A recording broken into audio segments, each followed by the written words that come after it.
Well, I could probably get away with it, but most people couldn't. What happens when you leave your front door open all the time and you allow anybody to come into your house that's walking by the door? What happens if you do that? Things you don't want in your house get in your house, right? So, to take it one further, what happens if you leave your door open and you say to anybody who walks through it, help yourself? Just because you want to say what sounds good as they're consuming all of your resources. As an example, if you spend all of your time donating to what could be a worthy cause, come Christmas time, will you be able to afford to buy gifts for the people you care for and love? Only if you do that within reason. But some people, or at least wise for this analogy, have given it all away and there's no money left for anything, up to and including an emergency. In a nutshell, that's the difference between being a liberal and a conservative. Now, bear in mind, this is an analogy, and I'm really talking about something else. Back in the day, 1969 through 1974 or so, it only took a few wires to run a car, or at least wise to make an engine run.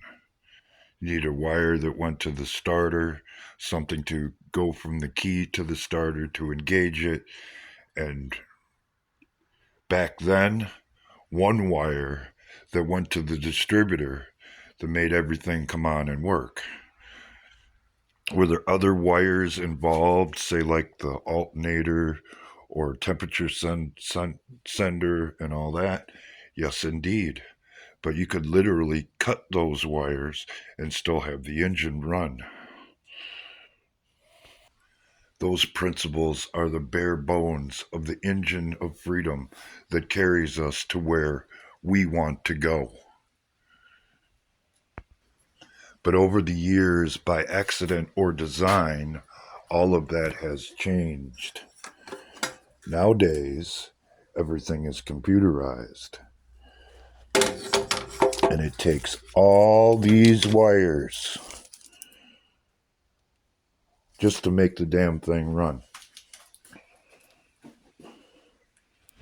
And it has literally led us to where we are today. Things are so complicated, layered one on top of another, that things have went astray. I can outright tell you, based on personal experience, the cars that we drive today are freaking junk. And they distract you with heated seats, backup cameras, in-dash displays, and everything else so that you won't notice how badly you've been taken. Just because it's shiny and new doesn't mean it's full of better ideas. Take the example of the Ford F-150, the truck that built America. Nowadays, it's the truck that lets down America.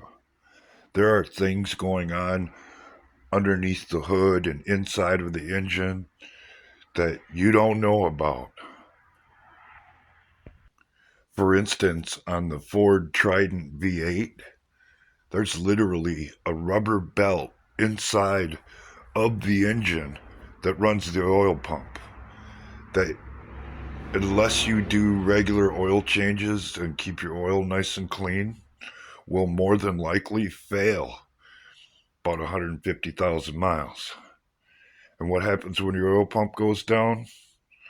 Game over. People have been conditioned to think that just because it's new, it's better.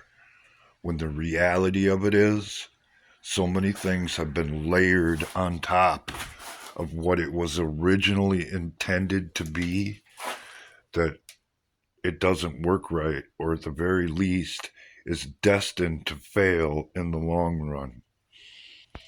You can apply those same standards to your car, your life, and your country. But if you're still thinking that it's 1978 and everything works like you thought it worked back then, you're sorely mistaken. In other words, someone's better idea or better ideas have ran out of their usefulness, and basically, time's up. And your ass is about to be walking down the road of freedom. And a lot of you are going to be wondering why. Well, I just explained why. So here's the only question worth asking ourselves these days. What are you going to do about it? What are you going to do to preserve what you have in order to get where it is you want to go? Because quite frankly, what we're doing ain't freaking working.